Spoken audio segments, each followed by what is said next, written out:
Fill होते हैं। Atria fill होते हैं तो हमारे पास जब एट्रिया का प्रेशर वेंट्रिकल से ज़्यादा हो जाता है तो मिट्रल वाल्व ओपन होता है, जिसकी वजह से फिलिंग होती है हमारे पास वेंट्रिकल की। जब फिलिंग होते होते वेंट्रिकल का प्रेशर जो सा है वो एट्रिया से ज़्यादा हो जाता है तो वाल्व जो सा बंद हो जाता है।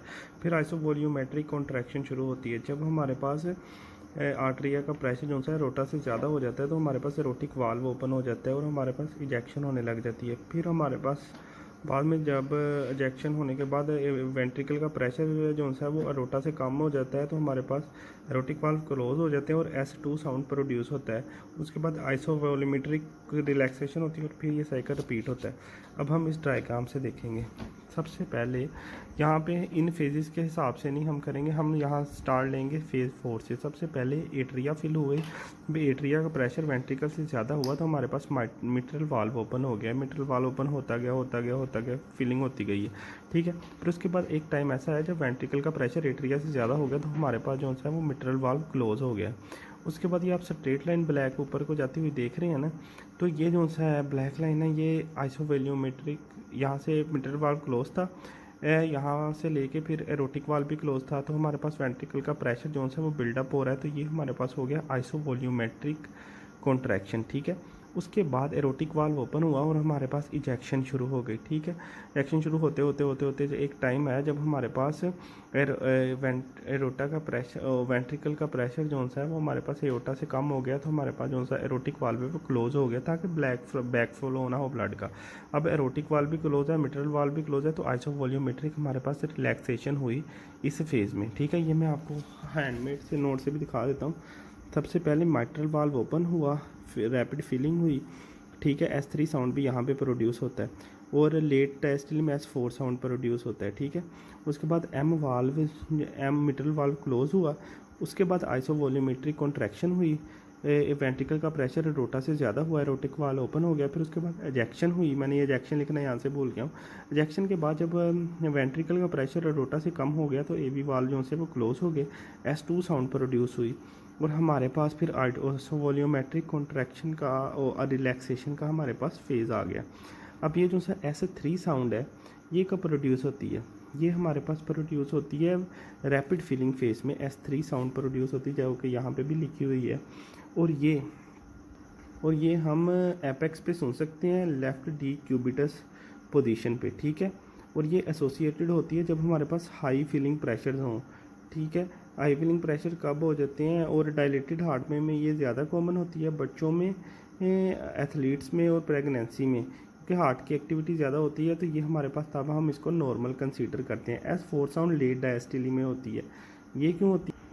ये इस वजह से होती है कि जो सी हमारे पास ना ब्लड जब स्टिफ लेफ्ट वेंट्रिकल में एंटर हो रहा होता है ना तो उसमें टर्बुलेंस प्रोड्यूस होती है जिसकी वजह से ये साउंड प्रोड्यूस होती है। ये भी एपेक्स पे लेफ्ट लेटरल क्यूबिटस पोजीशन में हम सुन सकते हैं।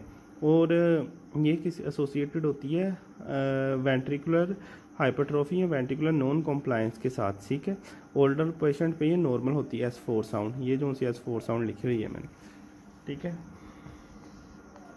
उसके बाद अगर आप देखें कि अब हमने एक केस लिया जिसमें हमारे पास आफ्टर लोड से अब मैं कुछ आपको टर्म्स बताऊंगा जो हम इस ग्राफ के हिसाब से डिफाइन कर सकते हैं। ये देखें आप स्टिकी नोट्स पे, जब हमारे पास आइसो वॉल्यूम में यहाँ पे जब हम हमारी पास जो सा हमारे पास सिस्टली कब तक होती है, जहाँ यहाँ से लेके प्री लोड से लेके जब आइसो वॉल्यूमेट्रिक कॉन्ट्रैक्शन होती है और रिजेक्शन होती है, ये सारा सिस्टली का फेज़ होता है। और यहाँ पे एंड सिस्टलिक प्रेशर और यहाँ पे आके हमारे पास इजेक्शन ख़त्म हो जाती है और एंड सिस्टोलिक प्रेशर या वॉल्यूम हमारे पास यहाँ पे होता है। तो ये देखिए यहाँ पे हमारे पास सिस्टली के एंड पे जो वॉल्यूम होगा वो हमारे यहाँ से अगर हम पैरेलल लाइन ड्रा करें तो यहाँ पे हमारे पास एंड सिस्टोलिक वॉल्यूम होता है। और जब हमारे पास यहाँ पे आइसोवॉल्यूमेट्रिक रिलैक्सेशन होती है और वेंट्रिकल्स की फिलिंग होती है तो इसके एंड पे हमारे पास मैक्सिमम प्रीलोड होता है और एंड डायस्टोलिक वॉल्यूम इस कॉर्नर पे होता है।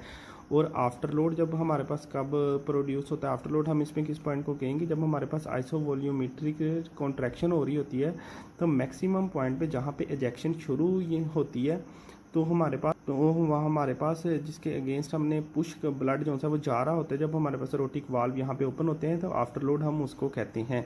सबसे पहले जहाँ पे हमारे पास सिस्टोल एंड हुआ वो एंड सिस्टोलिक वॉल्यूम, जहाँ पे हमारे पास फिलिंग कम्प्लीटली हो गई वहाँ पे एंड डायस्टोलिक वॉल्यूम। फिर आइसोवॉल्यूमेट्रिक कॉन्ट्रैक्शन के बाद जब हमारे पास एजेक्शन स्टार्ट होने वाली होती है तो हमारे पास आफ्टर लोड। ठीक है, ये हमने टर्म्स यहाँ पे डिफाइन कर ली हैं। और इसका अगर हम एरिया देखें तो वो हमारे पास होता है स्ट्रोक वॉल्यूम।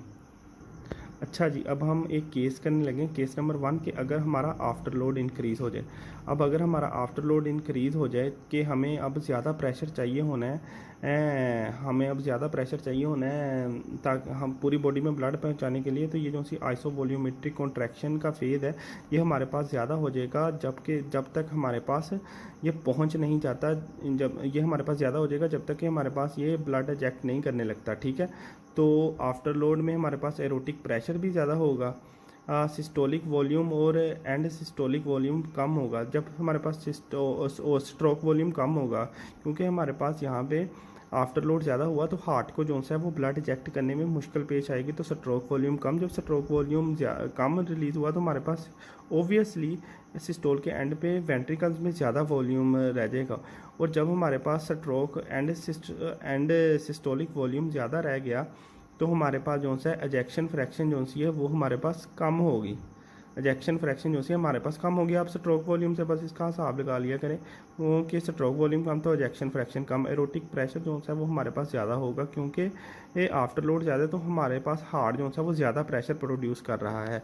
ये हम आपको जो सी है ये जो सी है पैरेट से कलर की कर्व, ये हमारे पास इसकी कर्व है। एंड सिस्टोलिक वॉल्यूम जो है वो हमारे पास ज़्यादा हुआ, स्ट्रोक वॉल्यूम जो है वो कम हुआ, इसका एरिया देखिए कम है। उसके बाद हमारे पास एंड एरोटिक प्रेशर ज़्यादा हुई क्योंकि आफ्टर लोड ज़्यादा है तो हमारे हार्ट को ज़्यादा प्रेशर प्रोड्यूस करना पड़ रहा है।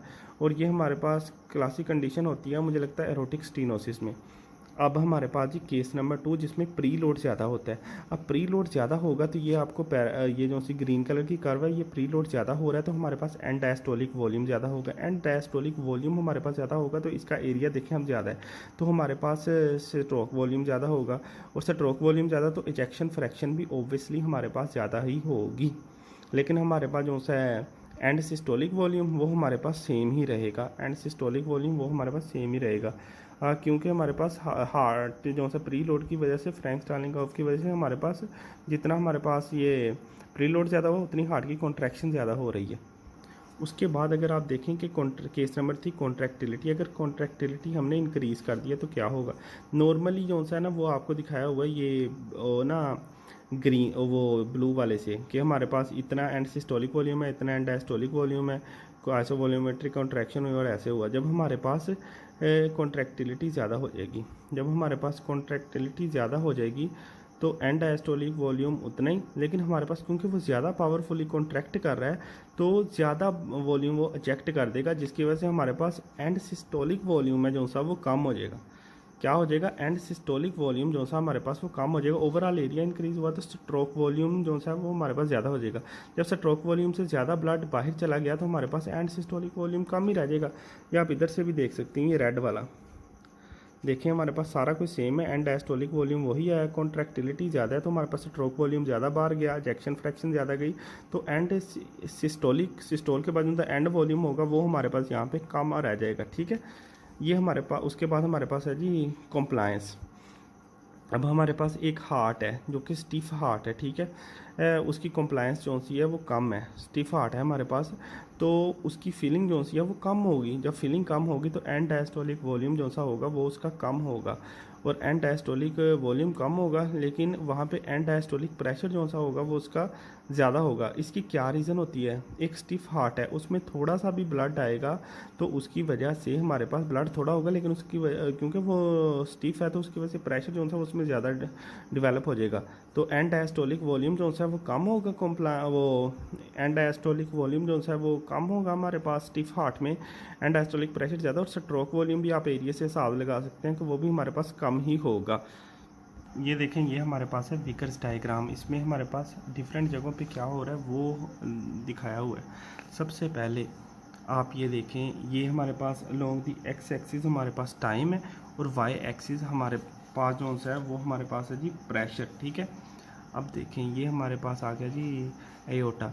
एयोटा की हमारे पास आते आते यहाँ से हमारे पास समझ लें कि 100 है, आते आते हमारे पास 80 पे आई। 80 के बाद आके तो वेंट्रिकल से हमारे पास इसमें ब्लड इजेक्ट होने लग गया। ठीक है, ये थोड़ी सी वेंट्रिकल से नीचे आई तो हमारे पास यहाँ पे एरोटिक वाल्व ने ओपन हो जाना है।